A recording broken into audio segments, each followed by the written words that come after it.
Hey, friend. Welcome to the first official episode of the Entrepreneur School podcast.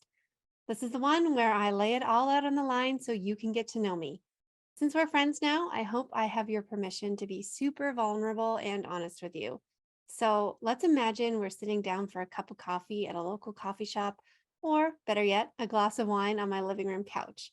This is the story of how I went from being burned out in my corporate PR job with two toddlers to starting my own marketing company, scaling to over six figures, and launching Entrepreneur School, even though I thought I'd never be an entrepreneur. So, you need to know a little bit about me first in terms of the kind of person that I am. Truly, I have always been very goal oriented, trying to fast track all of the things that I do in my life. Basically, I went to university directly from high school, purchased my first home, traveled to over 20 countries, got my degree in PR, landed my first corporate job, and married my high school sweetheart by the time I was 23. I actually had a boss one time who gave out these joke awards, and he gave me this award for most life events in one year. That pretty much sums me up. And I also had both of my daughters by the time I was 30. And at that point, I had basically checked off all the boxes of what I wanted to do, like the initial goals of getting my life started. So, when you feel like you don't know what the next goal is that you're chasing, you sort of start sinking into the routine that's around you. I actually remember one year I was like, can we not do any more things this year? Like, we don't have to have these big monumental life events. Can we just like be in the space that we're in right now? That was my conversation with my husband. When our kids were little, it was just like, I think I'm done chasing the goals right now. And at that time, I was working at this big PR firm. I was a consultant. It was a good job. It kept things interesting. The agency life is very much doing different things every day, keeping you on your toes, not a lot of monotony, which is always exciting. Um, and I returned from my maternity leave. So I live in Canada, which we're very fortunate to have longer maternity leave. So I was off for about 11 months at the time. And we'd moved actually out of the city that we lived into a nearby community. So that made transportation a lot more difficult. It was a longer drive to get to work. And in order to go back to my job, which I knew that I wanted to do because, as much as it's wonderful to spend time with your babies, I can only watch so much Ellen and daytime TV. I was always kind of counting down the hours till my husband would get home from work. And I was really craving, doing something for myself and my brain again. And when I did end up going back to my job, we were getting the kids up before 6 a.m., like dropping them off at childcare at 6 a.m. So early, you guys.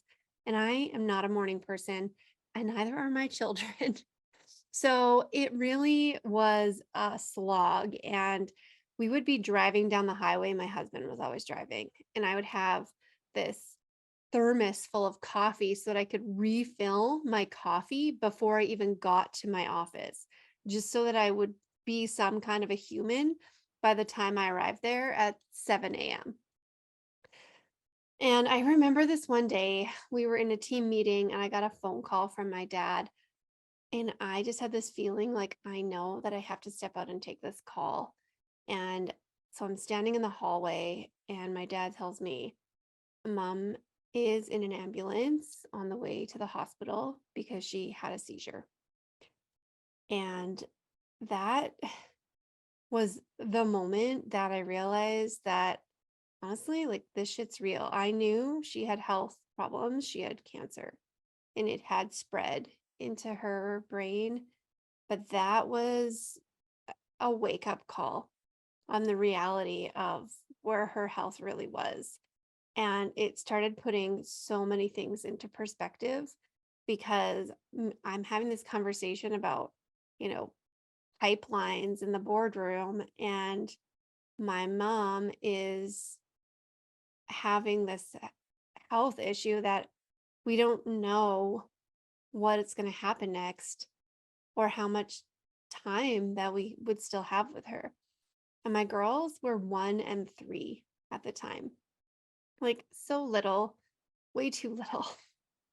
And I really wanted them to have a relationship with my mom. I wanted to be able to spend more time with her. And I made the really tough decision to take a leave of absence from work. I wanted to, be there for my mom with whatever time that she did have left. And what I didn't know was that we only had 8 days. And when you experience a loss like that, you think about life differently and you see way more clearly what really matters. And it's time. It's the ability to spend the time that you have with the family that you made. Like all of these goals that I chased were for them. I wanted to be with my family.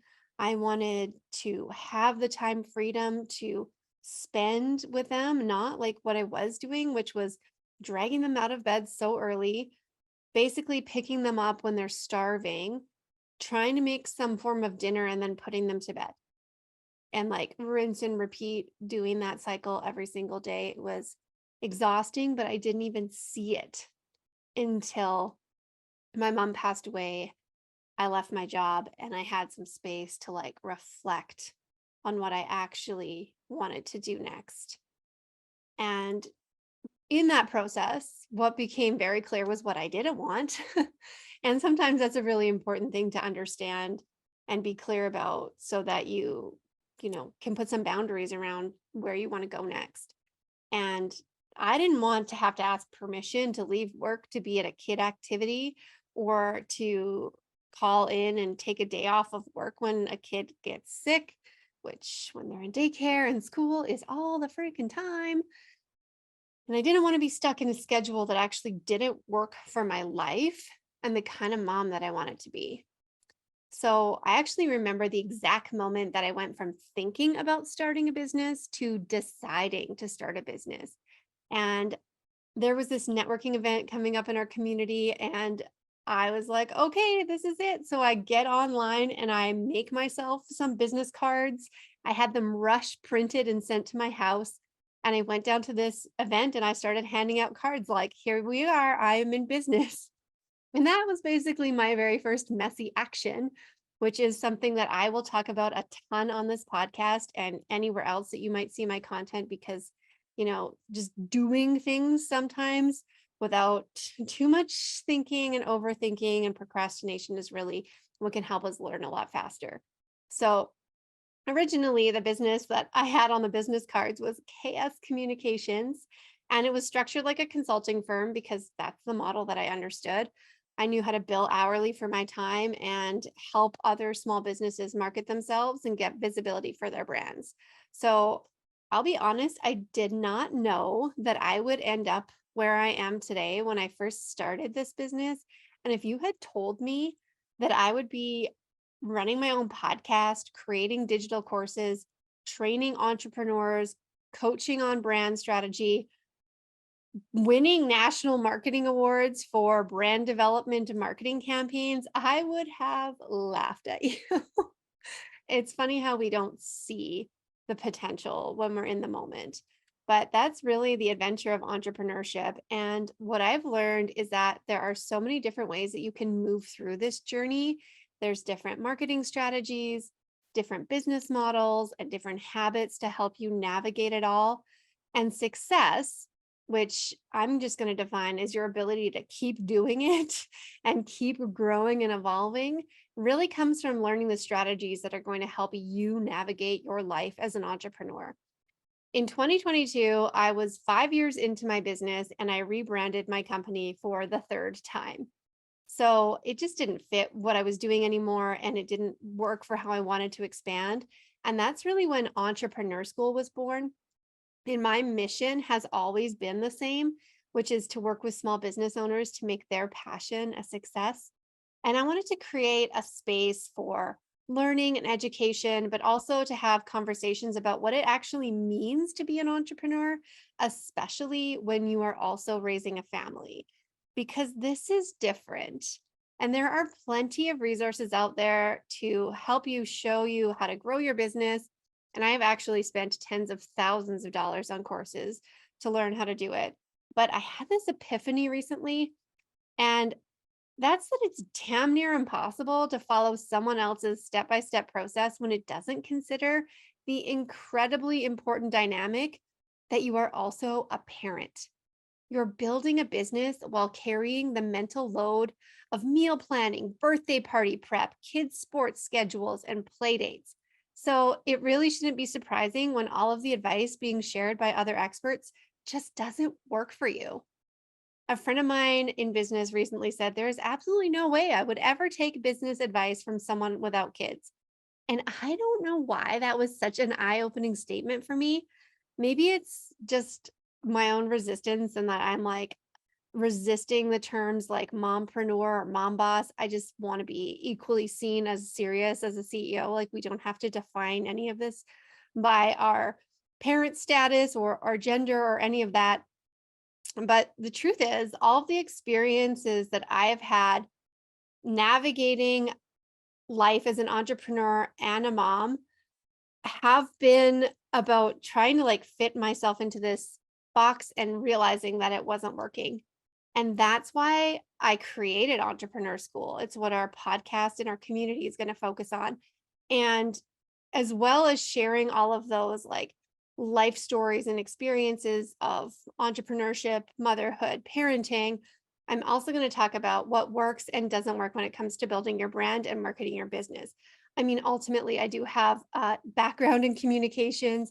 I understand branding. I know how to do marketing. There are specific how to's that you can follow that will help you get further faster. But this is a resource that I wish that I had when I was getting my business started. And I am so excited to be building it for you now. Now, there's a million things that I've done wrong when it comes to running my business, but there are also lots that I have done right. And this is a crazy roller coaster ride. Some days I feel like I'm on top of the world. Other days I am crying at my desk. And sometimes that is all happening in the same day. But there are so many good things about being your own boss that it's really worth all of the ups and downs along the way. You get to be there to snuggle your kiddo when they're sick. You get to watch them learn how to skate. You get to sit through the 2 hour elementary band school concert just to hear them sing one Christmas song. And you get to make money doing what you love.